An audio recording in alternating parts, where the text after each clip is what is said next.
Have you ever been in a meeting or even just a conversation and felt like you're the only one making any sense? You're laying out a perfectly logical point, and the person you're talking to just stares at you blankly. It's like you're speaking two completely different languages. And if you're being honest, you've probably had that thought creep in.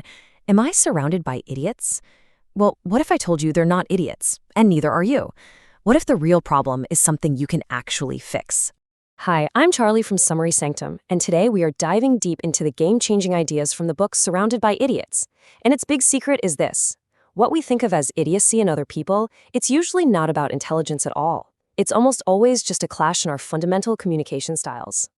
You know this feeling, right? It's that boss who's all about speed and action when you just need a second to process the details. It's that friend who wants to talk about their feelings for an hour when you just want a simple plan. Or maybe it's the partner who just shuts down and avoids conflict when you really need to talk things through. This isn't a character flaw in them or in you. It's a communication gap. And today, we're going to learn how to build the bridge. Okay, to really get this, we have to start with a story, a true story that sets this whole idea up perfectly. So get this. The author is interviewing this super successful CEO, a guy in his 60s who built an empire. And the very first thing the CEO says is, "I'm surrounded by idiots." He wasn't kidding.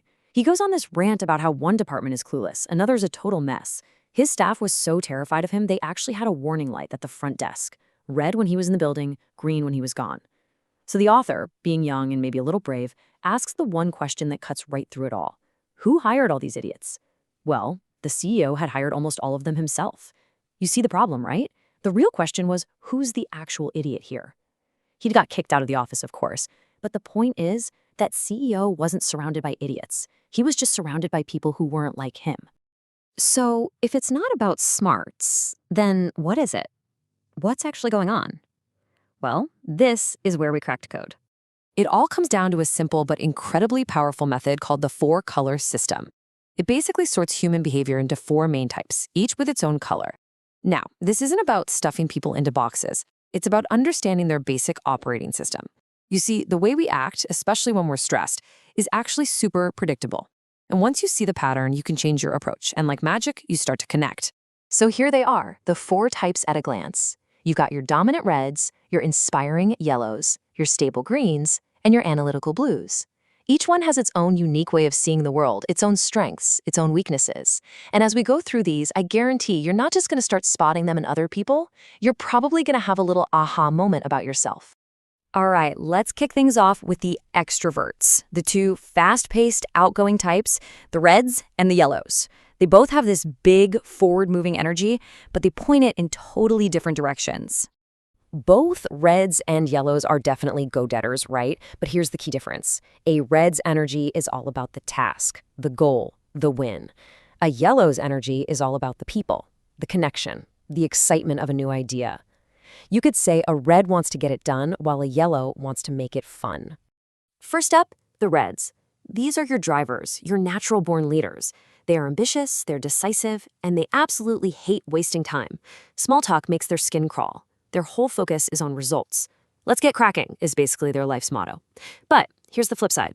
That speed can come off as impatience. Their confidence can look a lot like arrogance. And because they're so focused on the goal, they can be terrible listeners, sometimes steamrolling right over people to get where they're going. That person who ends a phone call in 8 seconds flat because the business is done, total red. And then you've got the yellows. They are the optimists, the social butterflies, the life of the party. A yellow can walk into a quiet room and light it up with just their energy and charisma. They are amazing at brainstorming, starting new projects, and getting everyone excited. Their biggest weakness? Oh man, they are terrible listeners, mostly because they're just so excited to tell you their idea. They get bogged down by details and are famously disorganized. They'll start 10 projects with incredible passion and finish maybe one of them. What drives them is fun, recognition, and connecting with people. Okay, let's take a breath and shift gears to the other side of the spectrum, the more reserved, slower-paced introverts, the greens and the blues. Now, greens are also people-focused, kind of like yellows, but their goal isn't excitement, it's harmony and stability. They want everyone to just get along. Blues, on the other hand, are task-focused like reds, but their driving force isn't speed, it's accuracy.